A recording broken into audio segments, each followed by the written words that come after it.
ये है आरजे कार्तिक की 1 मिनट स्टोरी। ये कहानी एक गांव की जहां मिट्टी खोदते खोदते एक मजदूर को चमकीला पत्थर मिला।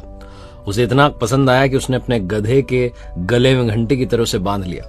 गांव के सेठ जी ने वो देखा तो उससे पूछा कि भाई मुझे दोगे, कितने का दोगे? उसने कहा 1 किलो गुड़ दो, मैं आपको दे दूंगा। सेठ जी ने 50 रुपए का 1 किलो गुड़ उसको दिया और वो पत्थर अपने पास लिया। किराने की दुकान चलाते थे, तराजू की डंडी में बांध दिया। एक जौहरी वहां से निकला तो उसने देखा कि हीरा तराजू की डंडी में ऐसे ही बंधा हुआ है। उसने पूछा सेठ जी से। सेठ जी ने कहा हमारे गांव का चमकीला पत्थर है, हमारे यहाँ की मिट्टी से निकला है। उसने कहा मुझे दे दो। सेठ जी ने कहा 100 रुपए। जौहरी कंजूस था, उसने कहा 80 रुपए। सेठ जी कहने लगे भाई 50 में तो मैंने लिया, 100 का तो मैं दूंगा, डबल बेनिफिट लूंगा। वो कंजूस जौहरी सोचने लगा कि कल आ जाऊंगा, कल इनको मना लूंगा। चला गया। उसी शाम में एक दूसरा जौहरी उस गांव से निकल रहा था। उसकी कार खराब हो गई। थोड़ी देर वो गांव में रुका हुआ था तो उसने देखा कि किराने की दुकान पर तराजू की डंडी में हीरा लटका हुआ है। उसने सेठ जी से कहा कितने रुपए? सेठ जी ने कहा 100 रुपए, 1 रुपया कम नहीं। तुरंत उसने 100 रुपए दिए, वो हीरा लिया और निकल लिया। अगले दिन फिर से कंजूस जौहरी आया, आकर के देखता है कि तराजू की डंडी में से हीरा गायब था। उसने पूछा कहां गया? सेठ जी ने कहा आया था, 100 रुपए देकर के तुरंत लेके चला गया।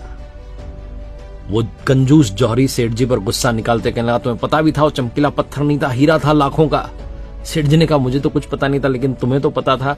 तुम 20 रुपए के लिए झिकझिक करते रह गए और कोई 100 रुपए देकर के सीधा निकाल ले गया।